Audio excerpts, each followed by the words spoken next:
Vivemos em um tempo em que muitos proclamam conhecer a Cristo, mas poucos permanecem nele.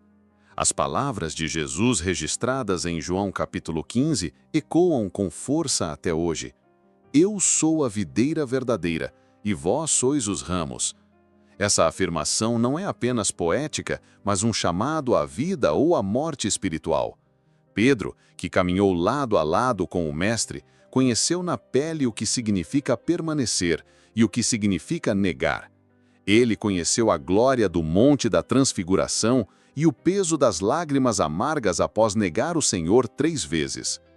Por isso, quando escreve em sua primeira carta que fomos chamados das trevas para a maravilhosa luz, Pedro não fala de teoria, mas de experiência.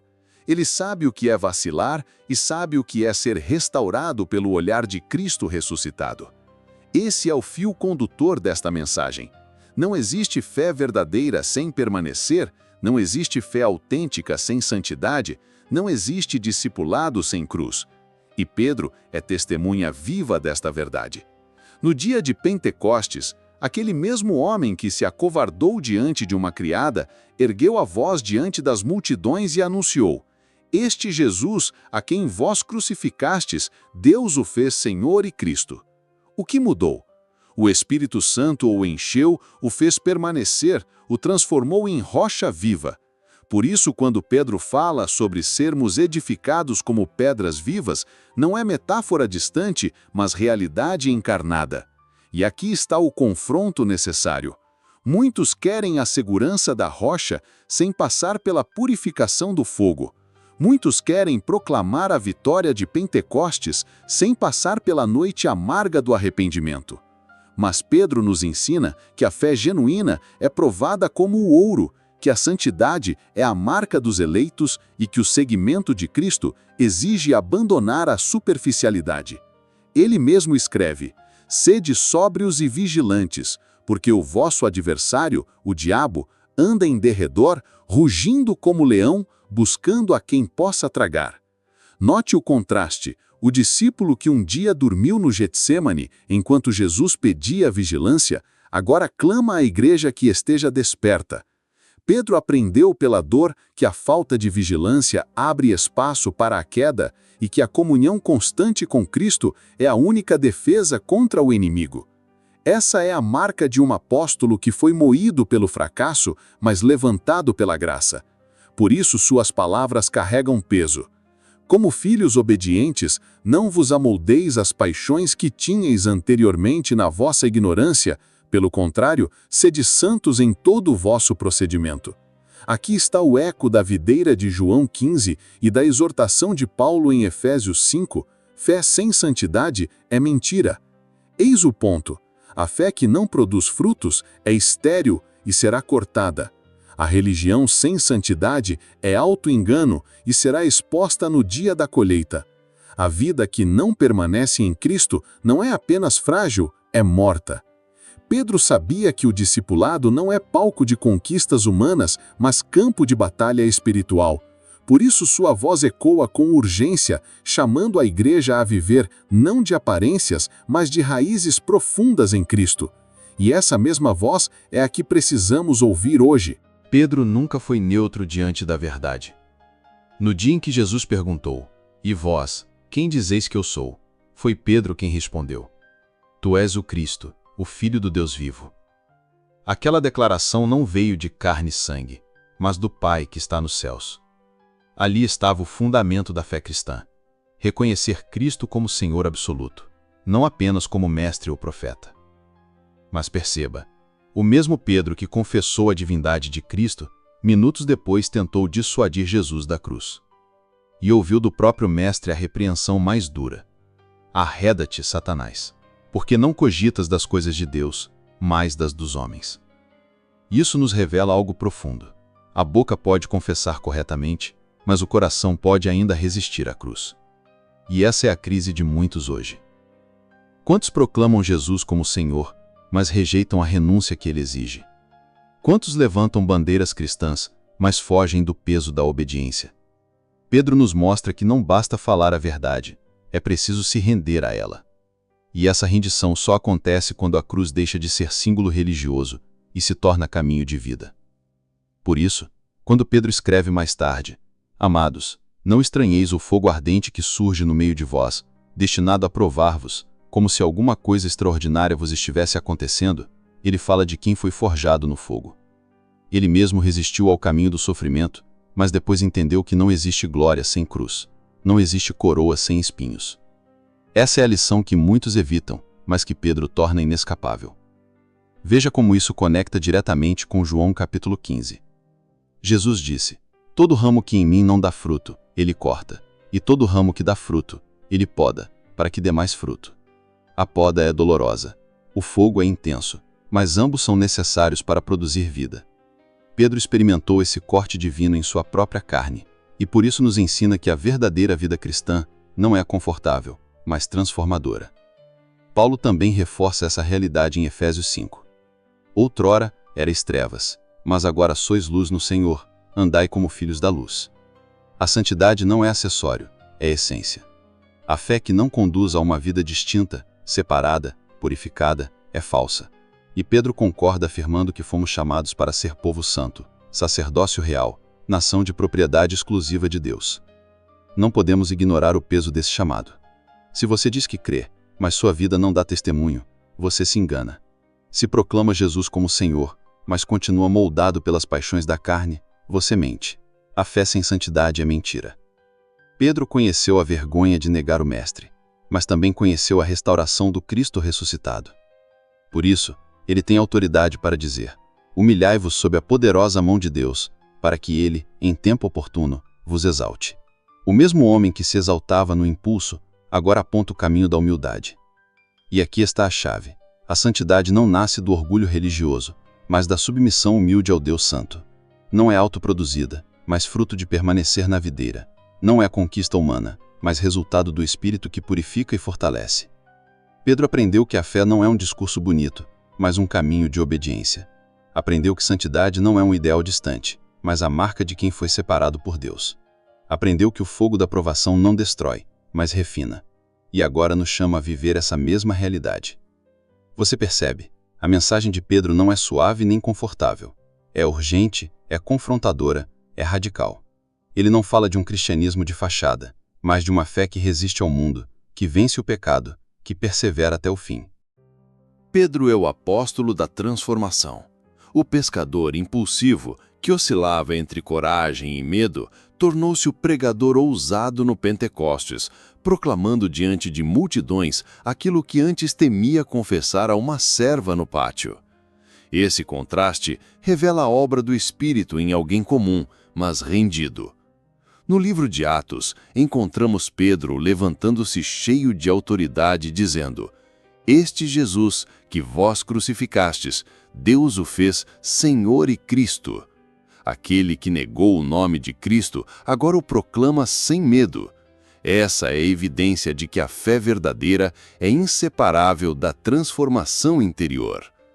E é isso que falta em muitos púlpitos e corações hoje. Pregamos uma graça barata, que promete perdão sem arrependimento, céu sem cruz, coroa sem sofrimento.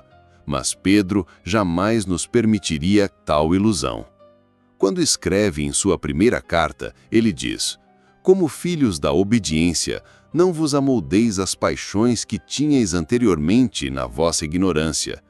Pelo contrário, assim como é santo aquele que vos chamou, tornai-vos santos também em todo o vosso procedimento. Aqui não há espaço para relativismo. A vida inteira precisa ser separada para Deus. Esse chamado ecoa o que Jesus disse em João 15: Se guardardes os meus mandamentos, permanecereis no meu amor. Amor não é sentimento subjetivo, mas obediência prática. Pedro entendeu que amar Cristo significava obedecê-lo até as últimas consequências. Lembre-se da cena à beira do mar da Galileia, quando o ressuscitado perguntou 3 vezes: Pedro, tu me amas? A cada resposta, Jesus não apenas recebia palavras, mas entregava uma missão: apacenta as minhas ovelhas. Amor verdadeiro se expressa em cuidado, sacrifício e entrega.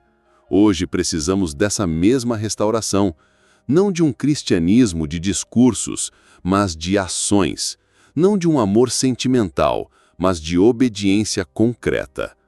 Pedro sabia que o seguimento de Cristo custaria tudo.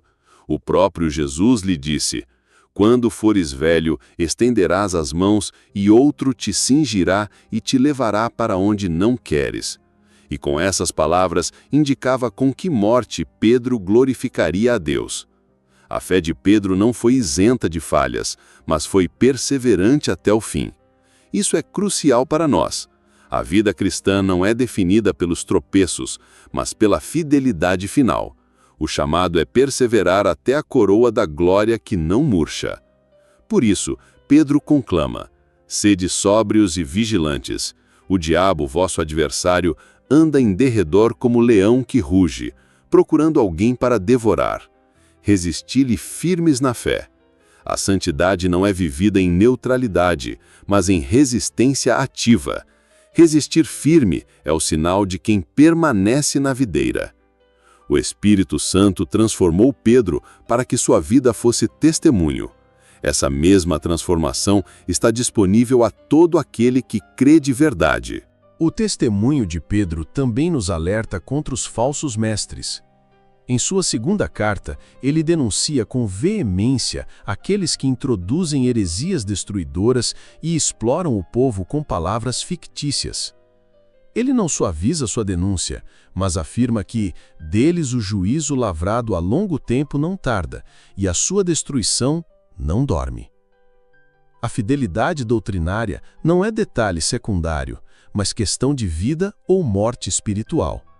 Vivemos em uma era saturada de falsos evangelhos que prometem prosperidade sem arrependimento e glória sem santidade. Pedro nos exorta a discernir e resistir. Essa vigilância é parte do permanecer em Cristo. João 15 nos lembra que o ramo só tem vida se estiver ligado à videira. A falsa doutrina é como praga que corrói a seiva e mata a árvore. Pedro aponta para o destino desses mestres, comparando-os a cães que voltam ao próprio vômito e a porcos lavados que voltam a revolver-se na lama. Imagens duras, mas necessárias para mostrar o horror da apostasia. Ao mesmo tempo, ele fortalece os fiéis. O Senhor sabe livrar da provação os piedosos e reservar, sob castigo, os injustos para o dia do juízo. A soberania divina garante que a justiça prevalecerá. Paulo também adverte em Efésios 5: "Ninguém vos engane com palavras vãs, porque por estas coisas vem a ira de Deus sobre os filhos da desobediência." A harmonia entre Pedro, Paulo e João é clara. Não há espaço para engano na Igreja de Cristo. A santidade exige discernimento, a obediência exige vigilância, a permanência exige resistência. Pedro insiste que a Igreja é um povo peregrino e forasteiro. Não somos deste mundo. Portanto, não podemos viver como se pertencêssemos a ele.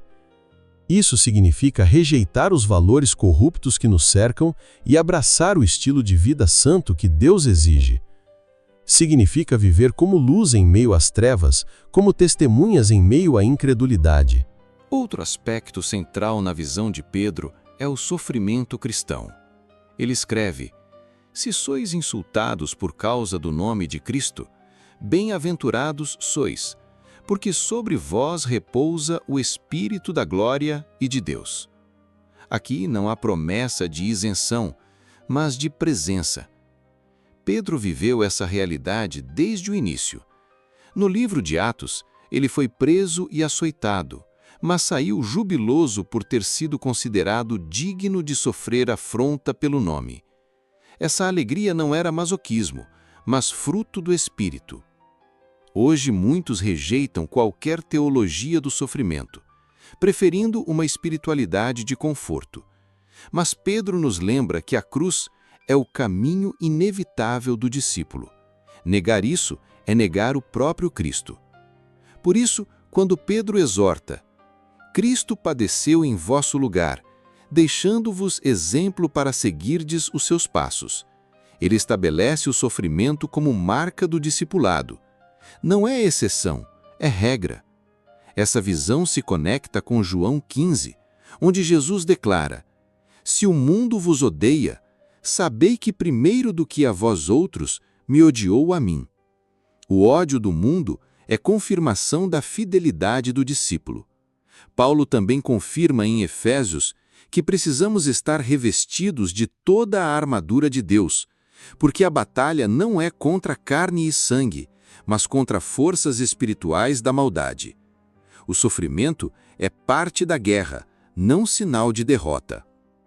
A esperança de Pedro é que esse sofrimento não é inútil. Ele fala da coroa da glória que será revelada aos que perseverarem.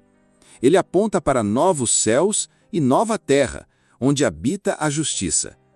Assim, Pedro nos chama a viver não pela lógica do presente, mas pela promessa do futuro. Esse é o alicerce da perseverança cristã. No fim de sua vida, Pedro escreve palavras de despedida. Ele sabe que está prestes a deixar o corpo, como o Senhor lhe revelou. Mas sua preocupação não é consigo, e sim com a igreja. Ele diz: Por isso estarei sempre pronto para trazer-vos lembrados acerca destas coisas, embora estejais certos da verdade já presente convosco. Pedro entende que precisamos ser constantemente lembrados daquilo que já sabemos. O perigo não é apenas a ignorância, mas o esquecimento. Por isso, ele reforça a necessidade de crescer na graça e no conhecimento de nosso Senhor e Salvador Jesus Cristo. A vida cristã é uma jornada de crescimento, não de estagnação. Quem não cresce, morre. E aqui está a grande mensagem de Pedro. Fé e santidade não são opcionais, são inseparáveis. A fé que não gera santidade é morta. A santidade que não nasce da fé é legalismo vazio. Pedro nos aponta para a vida plena em Cristo, marcada pela obediência, pela resistência e pela esperança. Ele nos chama a viver como estrangeiros neste mundo, firmes na promessa de um reino eterno. No final, Pedro nos lembra: a ele seja a glória, assim agora como no dia eterno. A história de Pedro não termina em negação, mas em exaltação ao Senhor. Esse é o destino de todos os que permanecem fiéis. Assim, somos desafiados a viver não de aparências, mas de raízes profundas, a permanecer na videira, a andar como filhos da luz, a sofrer com Cristo para também reinar com Ele. A mensagem de Pedro ecoa até hoje. Fé sem santidade é mentira. E o chamado de Cristo continua o mesmo: segue-me.